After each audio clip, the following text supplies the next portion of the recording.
बुजुर्ग लोग जो इधर-उधर बैठे रहते हैं रोड पे, तो कभी गार्डन में, मतलब गार्डन तो यहाँ है नहीं, बस जहाँ पेड़-पौधा के नीचे जो चबूतरा होता है उस पे बैठते हैं।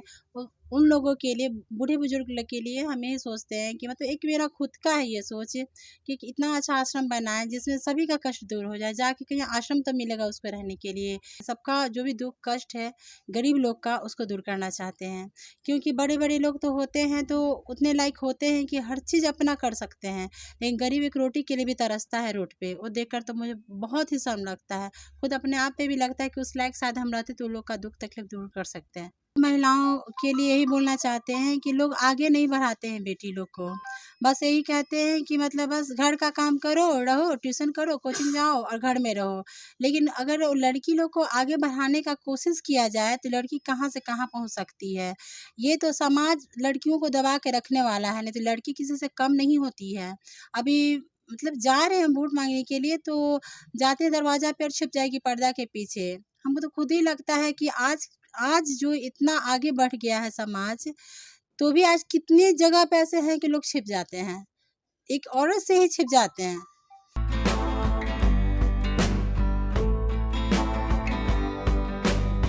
नमस्कार, मैं हूं अनूप नारायण सिंह और आप देख रहे हैं बिहारी खबर के डिजिटल नेटवर्क को। हम हैं दानापुर नगर परिषद में और यहां 18 दिसंबर को वोटिंग होना है। कुल 1,65,000 मतदाता हैं, जिसमें यादव मतदाता निर्णायक हैं। इस कारण से जितने भी यादव प्रत्याशी हैं उन पर आम जनमानस से लेकर सभी लोगों की निगाहें हैं कि जो दानापुर का नया चेयरमैन होगा, अगर वोट बैंक नहीं दरकता है तो यादव समुदाय से ही होगा। इसी बीच हम आप पहुंचे हैं प्रियंका कुमारी अधिवक्ता जी के पास, जो रंजीत कुमार उर्फ दही गोप की धर्मपत्नी है। चुनाव प्रचार के साथ ही एक ऐसा माहौल बन जाता है जिसके बाद लगने लगता है कि कड़ा जो मुकाबला है, अंतिम 1 2 3 का मुकाबला है, कौन कौन से प्रत्याशी हैं। अब हम जानेंगे इनसे कि कई सारे वादे हो रहे हैं, कई सारी बातें हो रही हैं, इनकी प्राथमिकताएं क्या हैं, ये चुनाव जीत जाएंगी तो क्या कुछ करेंगी, इन्हीं से जानते हैं क्या क्या प्राथमिकताएं हैं। जो सरकारी योजनाओं को लेकर आप बात कर रही थी, उस पर क्या प्राथमिकता है? जी, पहला तो रोड का, जल जमाव का, दूसरा शौचालय का, एक अच्छा सा पार्क का, और फिर महिलाओं के लिए जो शौचालय होती है वो अलग, पुरुष के लिए अलग, और बच्चों का खेल कूद वाला जो होता है प्ले स्कूल, वो सब करवाना है। और उसके बाद जो बुजुर्ग लोग जो इधर-उधर बैठे रहते हैं रोड पे, तो कभी गार्डन में, मतलब गार्डन तो यहाँ है नहीं, बस जहाँ पेड़-पौधा के नीचे जो चबूतरा होता है उस पे बैठते हैं। उ उन लोगों के लिए, बूढ़े-बुजुर्ग के लिए हम यही सोचते हैं कि मतलब एक मेरा खुद का है ये सोच कि इतना अच्छा आश्रम बनाएँ जिसमें सभी का कष्ट दूर हो जाए। जाके कहीं आश्रम तो मिलेगा उसको रहने के लिए। जिसका बेटा या बहू मतलब अच्छे से नहीं रख रही हैं, उसके लिए खाने का मतलब राशन वगैरह सब खुद हम दें। मतलब हम क्या दें, जो भी है मतलब सरकार जो देगी उसको हम उन तक पहुँचाएँगे। क्योंकि हम भी घर से नहीं दे सकते हैं। जितना जो सच्चाई है, हम घर से उतना ही भर दे सकते हैं जितना भर मेरे पास है। लेकिन अगर सरकार देती है तो उस चीज़ से हम सबको करना चाहते हैं, सबका जो भी दुःख कष्ट है गरीब लोग का, उसको दूर करना चाहते हैं। क्योंकि बड़े-बड़े लोग तो होते हैं तो उतने लायक होते हैं कि हर चीज़ अपना कर सकते हैं। लेकिन गरीब एक रोटी के लिए भी तरसता है रोड पे। वो देखकर तो मुझे बहुत ही शर्म लगता है। खुद अपने आप पे भी लगता है कि उस लायक शायद हम रहते तो उन लोग का दुःख तकलीफ दूर कर सकते हैं।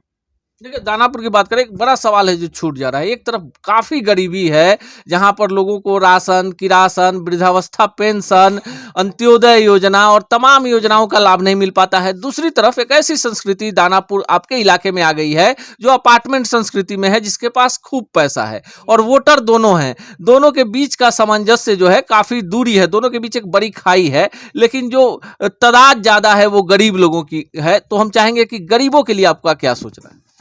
जी, गरीबों के लिए मेरा यही सोचना है कि वो लोग का ऐसा रोज़गार मतलब करवा दें कि उन लोग को मतलब भीख माँग के गुज़ारा ना हो। 2 रोटी मेहनत से कमाएँ और खाएँ। आप अभी बात कर रही थी वृद्धावस्था पेंशन जी, की। जी। बहुत सारी ऐसी सरकारी योजनाएं हैं जो पूरे बिहार में सबके लिए है, लेकिन दानापुर में जिस वार्ड में आप चले जाइए, लोगों का कहना है कि मेरा राशन कार्ड नहीं बना है, अंत्योदय योजना नहीं है, वृद्धावस्था पेंशन के लिए हमको घूस मांगा जाता है, जो लोग सक्षम है उन्हीं को ये पेंशन भी मिल जाता है। इसके लिए क्या करेंगे?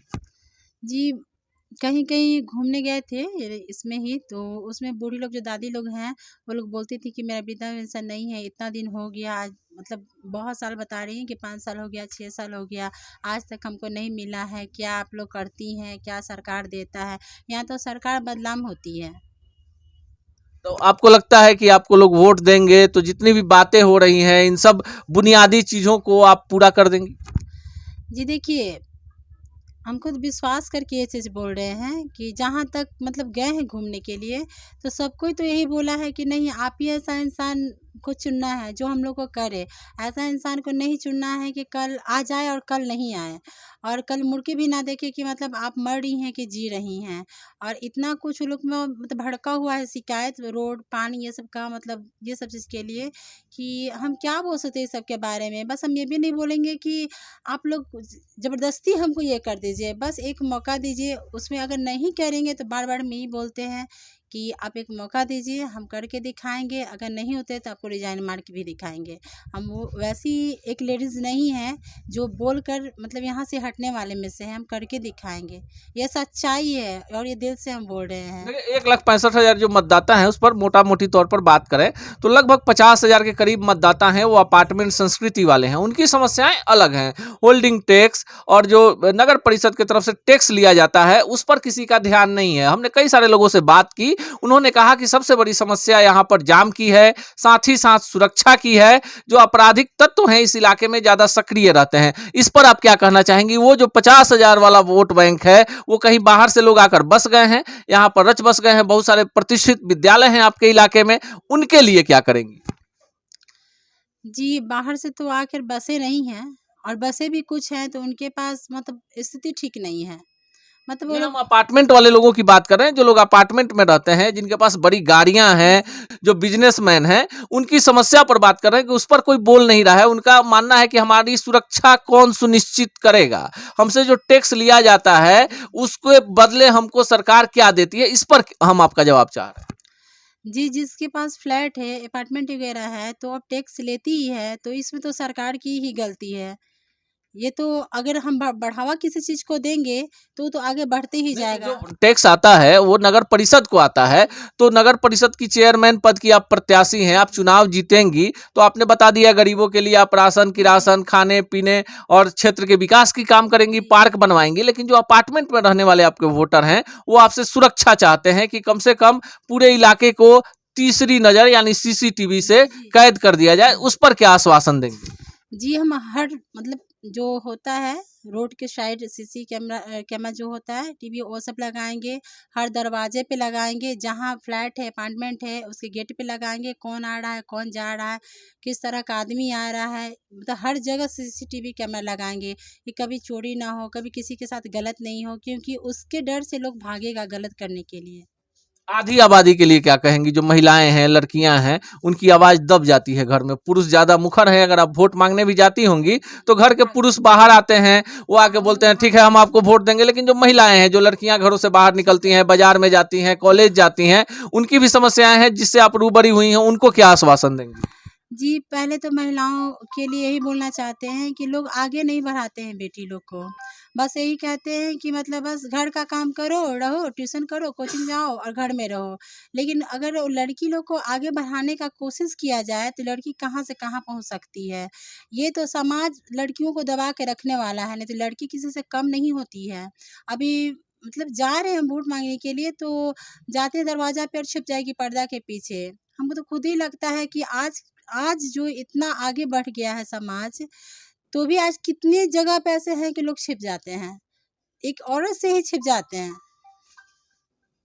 देखिए नारी सशक्तिकरण की बात होती है, नगर पंचायतों में सरकार ने आरक्षण दे दिया है। अब जिनके पति दबंग हैं, राजनेता हैं, राजनीतिक बैकग्राउंड है, अपनी पत्नियों को आगे कर देते हैं। लेकिन देखिए प्रियंका कुमारी अधिवक्ता जी पूरी सफाई गोई के साथ इस बात को स्वीकार कर रही हैं कि जो नारी सशक्तिकरण है कागजों में है, सरकारी संचिकाओं में है।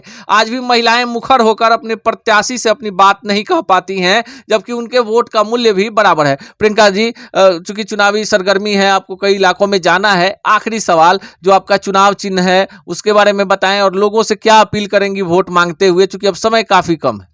देखिए, लोगों से तो मैं यही अपील करना चाहती हूँ कि एक बार मौका दीजिए आप, जितने दिन मतलब जो जो पहले था वो ठीक है, अपना जो स्थान पे वो ठीक है, लेकिन एक मौका दीजिए जो आप लोग के बीच में आकर मैं आप लोग की जितनी परेशानी है सबको दूर कर सकूँ, मतलब कर सकूँ। लेकिन कि मतलब ये मेरा वादा है, क्योंकि एक होता है ना कि राजनीति में आदमी बड़ा-बड़ा भाषण देता है, मैं ये करूँगी, मैं वो करूँगी, लेकिन मैं बोल नहीं रही हूँ, बस मेरा आज मुँह बोल रहा है, उस समय मेरा काम बोलेगा। चलिए, अब अपने जो चुनाव चिन्ह है और ईवीएम क्रमांक है उसकी भी चर्चा कर दी। मेरा चुनाव चिन्ह 6 है, और नहीं कुकर ईवीएम छाप है ना? ईवीएम क्रमांक आपका जी, 6 है। 6 है, जी, और ये चिन्ह है कुकर छाप, जी, प्रेशर कुकर है। जी। देखिए, चुनाव आते हैं, जाते हैं, लोकतंत्र के महापर्व में हम लोग वोट देते हैं, पर जब आप वोट देने जाइए 18 तारीख को तो एक बार ज़रूर सोचिए कि आप जिस इलाके में रहते हैं, वहाँ कई सारे ऐसे मौलिक अधिकार हैं जिससे आप अभी तक वंचित हैं। प्रत्याशी किसी जाति का हो, किसी धर्म का हो, चाहे कितना भी प्रभावशाली हो, उसको चुनिए जो आपके बीच का हो, जो आपके दुख दर्द पर मरहम लगा सके। यही लोकतंत्र की बुलंदी है, और लोकतंत्र में आम जनमानस को 5 वर्षों के बाद वोट के रूप में एक ऐसी ताकत मिली है जिससे आप निर्धारित करते हैं कि आपका जनप्रतिनिधि कैसा होगा।